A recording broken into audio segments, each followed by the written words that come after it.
And to wrap us up, we are joined by head coach Seb Hines. Seb, hard fought point on the road, no draw. Just give us your initial thoughts. I think you said everything there. Hard for point, we'll take it. Obviously, every game we want to win, but considering we were just on the road in Chicago, quick turnaround. Gotham had the luxury of having two games at home.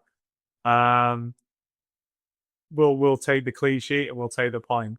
These are the current champions right now, and we know how talented they are and some of the players that they have, and for us to keep them quiet, you should take a lot of positives from that. So again, pleased with the point. 4 points away from home's a good foundation to build on, and now looking forward to Friday's game. Great. We'll go ahead and go to Zoom. We'll go to Austin, Dave. Deb, just what did you kind of see from Gotham throughout this game, and defensively from your team? How did you feel that they kind of adjusted as the game wore on? Yeah, so they got some really talented players. You have to be mindful of where players like Rose Bell picks up really good spaces, Astaire, drop them down, and then the threats that they can bring off the bench as well, Mitch Pearce and Jordan Dudley. So I thought we managed it really well. I thought we picked our moments. Would have been nice to test the goalkeeper a little bit more, but wasn't meant to be. But again, we've had back-to-back clean sheets, which is great for us considering the first two games that we've had, and then it's something to build on moving forward. Kind of going on the offensive end, I guess with Barb, they really keyed in on her, and we're sending two players at her at one time. Jess Carter was pretty much all over her the entire game. What did you kind of make of their strategy of trying to keep her quiet? Yeah, I mean the top quality centre backs, played at the highest level, international players who had a lot of success. So I think for Barbara and the evolution of her game is being a little bit more proactive, recognizing when they step up to play her offside, or when they're looking to bump her to get her off balance. But again, she's still a threat. She still picks up good spaces and has opportunities to get shots at goal. But this is the next level, and for her to keep progressing, these are the type of games that she needs to thrive in. Bring Lou in off the bench, and she creates a lot of good chances for you late in the game. What have you kind of seen from her, just in her kind of still finding her way back into things, gaining match fitness, but still having that quality that you really need to in those kind of moments? Yeah, I think every game brings different players into contention, and we felt today with Lou's experience and having an understanding of where to pick up good spaces, and like you said, the quality of the passing and composure on the ball allowed us to put her in a position where she could get onto the field and contribute to the team.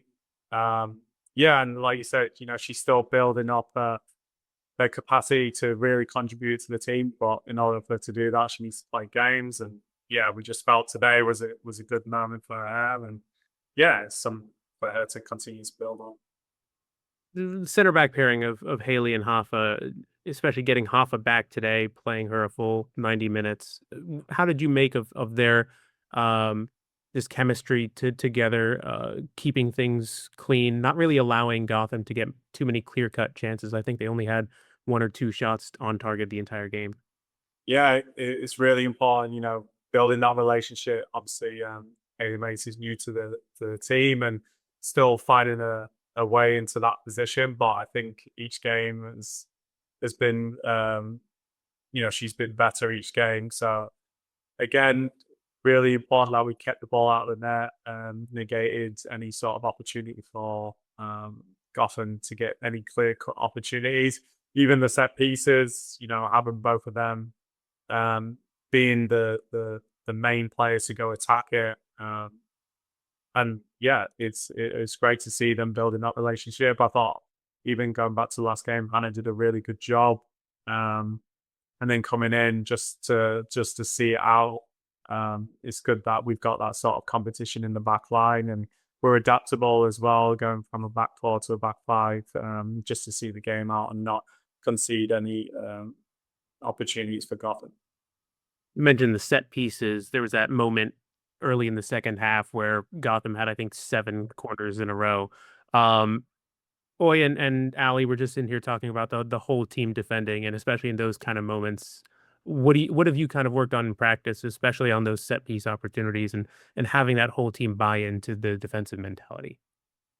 Yeah, you can be organized and you can know your roles and responsibilities, but a lot of it comes down to mentality and what you're willing to do to not allow the team to get any clear cut opportunities. We were obviously we learned the hard way in the first game, conceding the winning goal against Seattle, and then from there we've just got better and better. And yeah, it's a collective effort. Everyone knows what they need to do, whether you're a marker, a zonal player, or the goalkeeper. And I think when you've got buy-in, when players are willing to do whatever it takes to keep the ball out of the net and thrive in those moments, I think you've got a good group of players who want to win games.